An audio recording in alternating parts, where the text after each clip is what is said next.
everybody, it's Kelsee Briana J here with a review and demos using the products from the new MAC Art Library collection.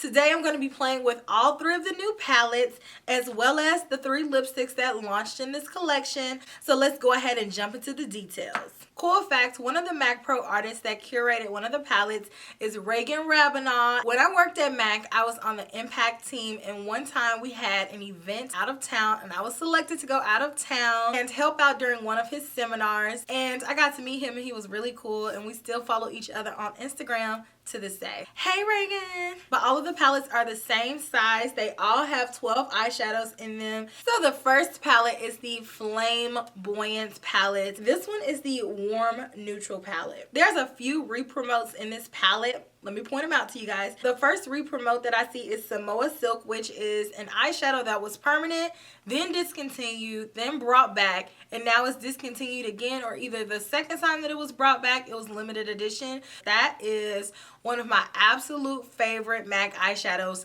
ever. I love Samoa Silk. It is so beautiful. Also, the MAC Classic Amber Lights is in here. You can still get that one on its own. We have Rule in here, which is another permanent eyeshadow that's always available. Embark, same thing. Classic MAC eyeshadow, always available. And the color Everyone's Darling, which this one is no longer available to purchase by itself. I know that I bought this by itself a few years ago. Next, we have Nude Model, which this one is the very neutral nude, very soft eyeshadow palette. This one again has some re-promotes in here. I believe this is pronounced Tete Tint. I don't know. Oh my gosh, I forget every time, guys.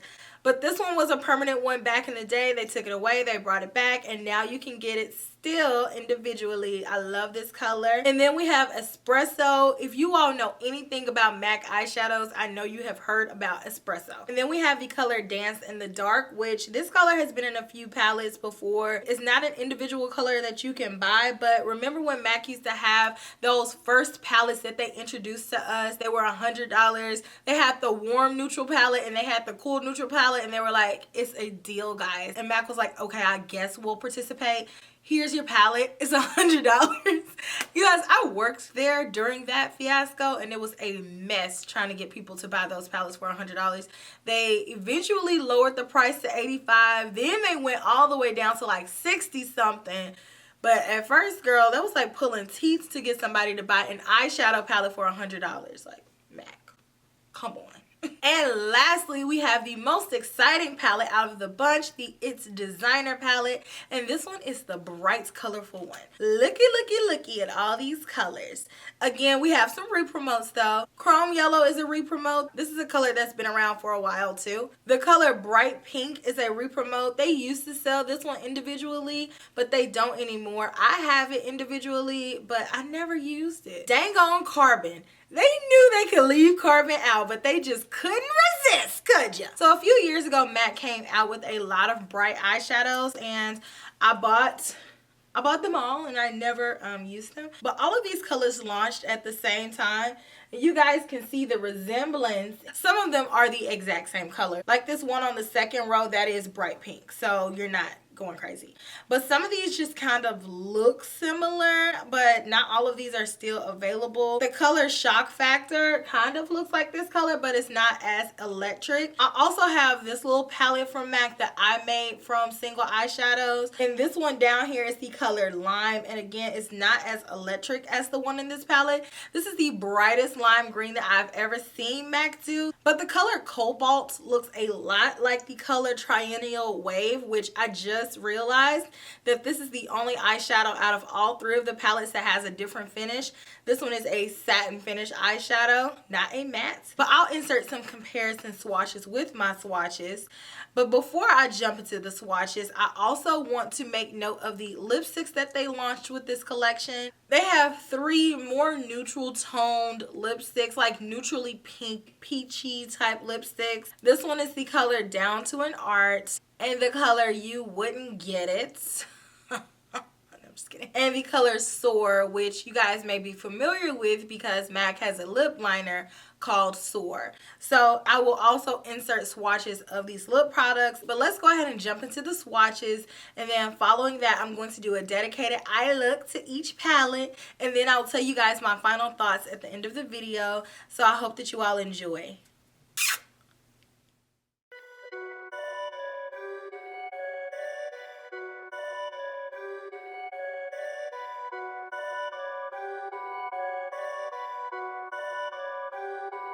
Perfect.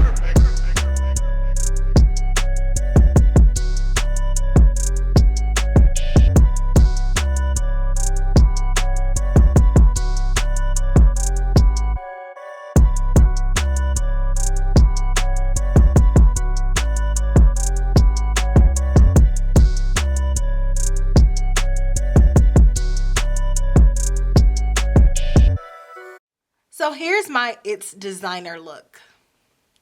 I'm going to take a Tom Ford number 13 brush in the color Chrome Yellow. And very lightly, I'm going to dust this above my crease as my transition color. Oh my goodness, this is very pigmented. I was not ready. Now I'm going to go in with my Kid Could Make That. And right underneath Chrome Yellow, I'm going to apply this in the crease.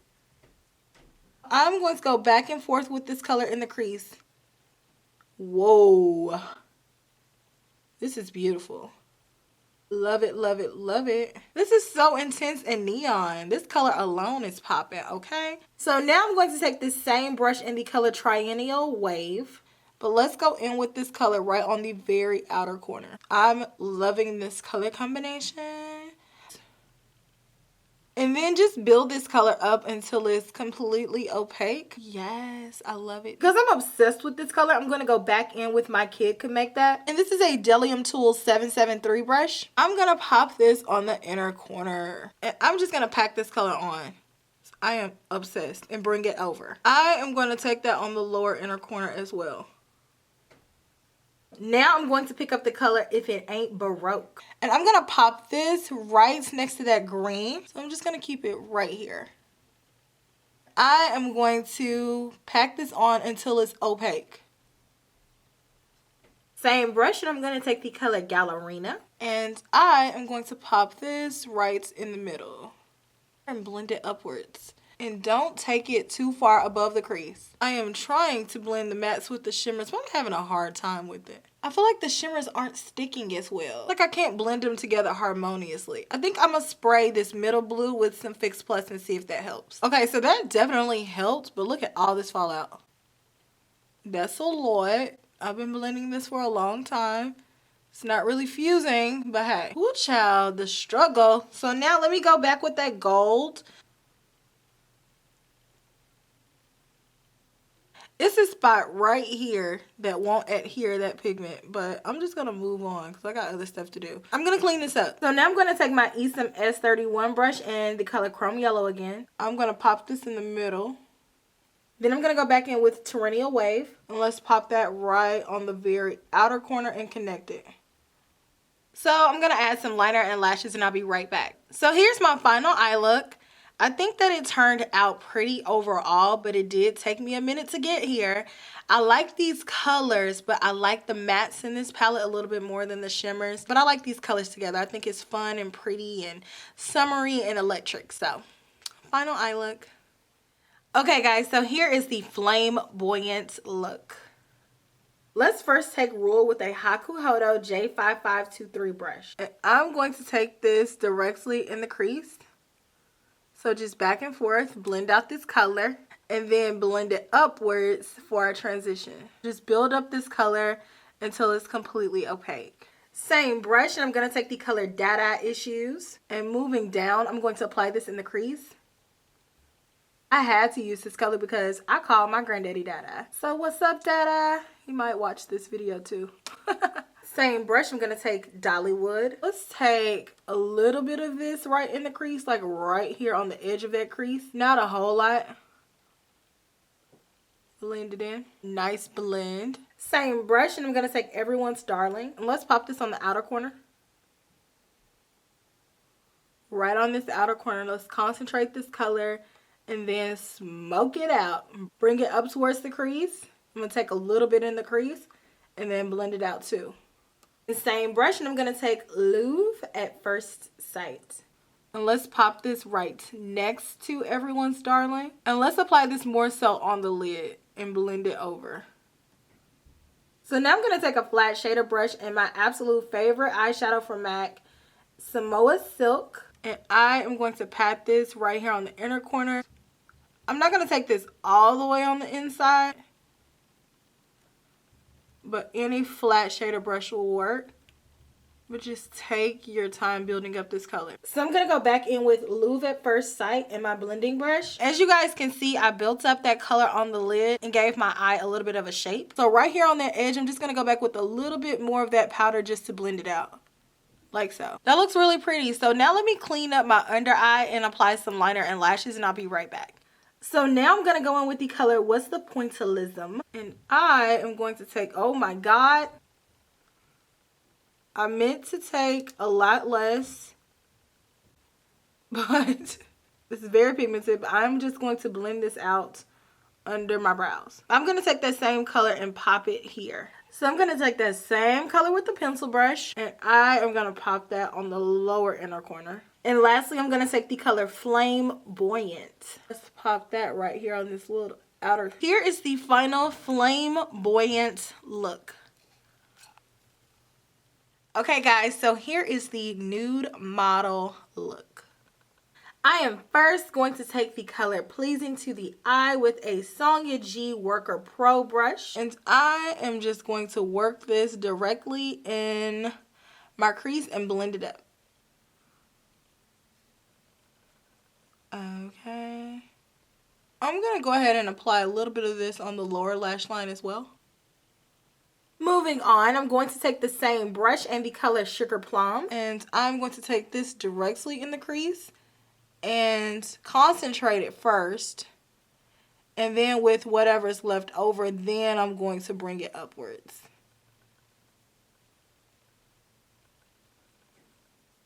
Now I'm going to go into Dance in the Dark. Same brush. And I am going to lightly apply this on the outer corner. Well, not really lightly, but just not really that far into the eye. Just right here on the outer edge, and then blend it up into the crease. Now let's go into Nude Model with a Delium 773 brush. And this is going to be my lid color, so I am going to carefully tap this all over and make sure to blend it with the outer corner color.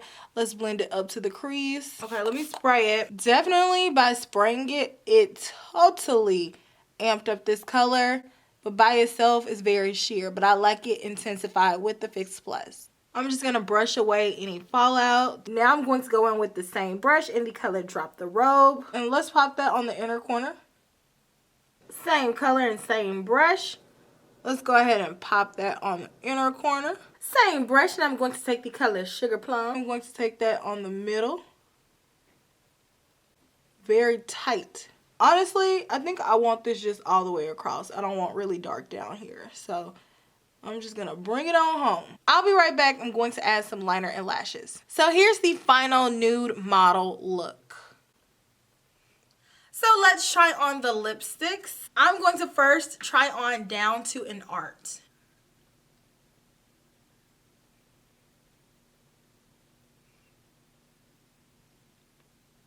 I mean, this color could be cute with a lip liner. It's giving me soccer mom goes out for brunch type vibes, but it's not really a bad color. It goes well with my complexion. It's just a little bit too light to be worn on its own.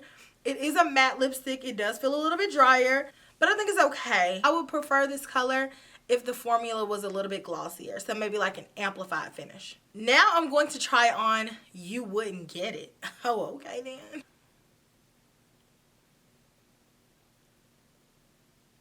I can put on my lipstick with my eyes closed. Oh yeah. I'm not here for this color just because I really don't care for pinks like this. It's too bright. It's too 2010. Somebody out there wants a pink for spring. This will be for you, but for me, it's giving me Pink Nouveau, which is another classic pink MAC lipstick, but I have not worn that legitimately. in like 10 years. It's not really tickling my fancy. And lastly, I'm going to apply Soar, which is one of MAC's classic lip liners. They have now turned it into a lipstick. Yeah. This one is most up my alley.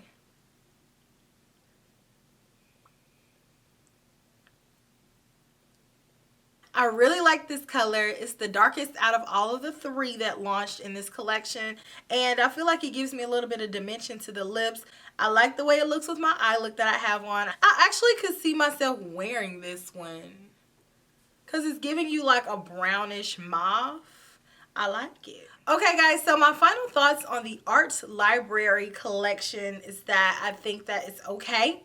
I'm not blown away by anything, but my favorite thing is definitely my lipstick. I love Soar Lipstick. I think S-O-A-R, you know, not S-O-R-E. Soar Lipstick is really pretty. It's giving me a nice mauve color, but yet it's a little bit vampier. So I really like this color. I think that it's super pretty. As far as the eyeshadow palettes, I 50% love them. If these palettes were all matte, it would be 100%. This formulation of matte eyeshadows that MAC has included in these palettes is superb. I was told that MAC is pressing their eyeshadows a little bit differently.